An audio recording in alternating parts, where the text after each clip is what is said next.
హృదయ నిశ్చయత కలిగిన వ్యక్తి, పాప క్షమాపణ కలిగిందనే నిశ్చయత కలిగినటువంటి ఈ యొక్క రొనాల్డో రాస్ట్ ఏమాత్రం బాధపడతలేదు.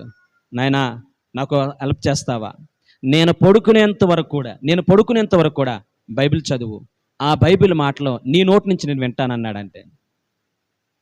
అలా ప్రారంభించిన వాక్యం చదవడం మొదలుపెట్టాడు ఈ యొక్క జాబ్ అని ఆయన. రొనాల్డో రస్ట్ ఆయన వాక్యం వింటూ ఉన్నాడు.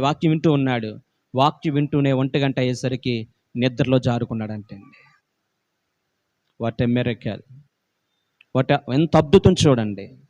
మరి గంటలో ఆయన ఉరి తీస్తారంటుంటే, ఉరి తీయడానికి ముందు ఇతడు దేవుని వాక్యం వింటూ ప్రశాంతంగా తలివడిలో పవలించే బిడ్డ వల్ల నిద్రపోయాడంటే మరణాన్ని గూర్చి ఎంత నిశ్చయత కలిగి ఉన్నాడో ఒకసారి ఆలోచించండి.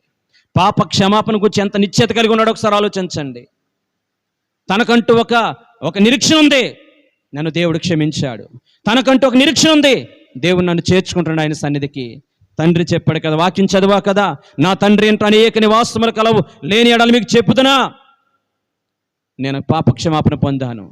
నేను చేసిన తప్పే, ఈరోజు నేను పాప క్షమాపణ పొందే నిశ్చయత నాకు కలిగి ఉంది. ఈరోజు నేను ప్రశాంతంగా ఉంటానని చెప్పి నైట్ 1 గంట అయ్యేసరికి ప్రశాంతం నిద్రపోయాడంటండి.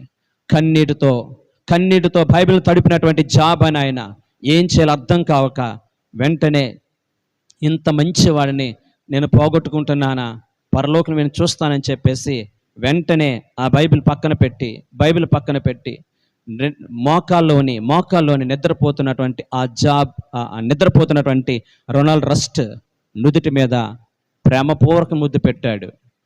అంతేకాకుండా అక్కడ ఉన్నటువంటి దుప్పటి తీసుకొచ్చి ఆయన మీద అలాగా కప్పి ఏడుస్తూ బయటకు వెళ్ళాడు.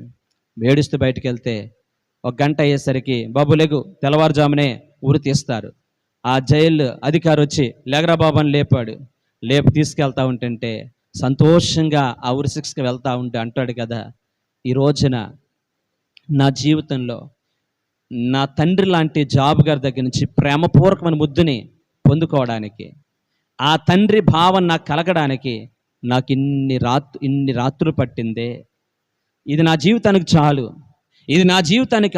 చాలు అని చెప్పి అలా సంతోషంగా వెళ్ళి ఉరిశిక్షకు మరణించాడు.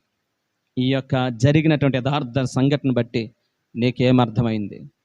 జరిగినటువంటి యథార్థ సంఘటన బట్టి నీ జీవితంలో ఏమి అర్థం చేసుకుంటున్నావు?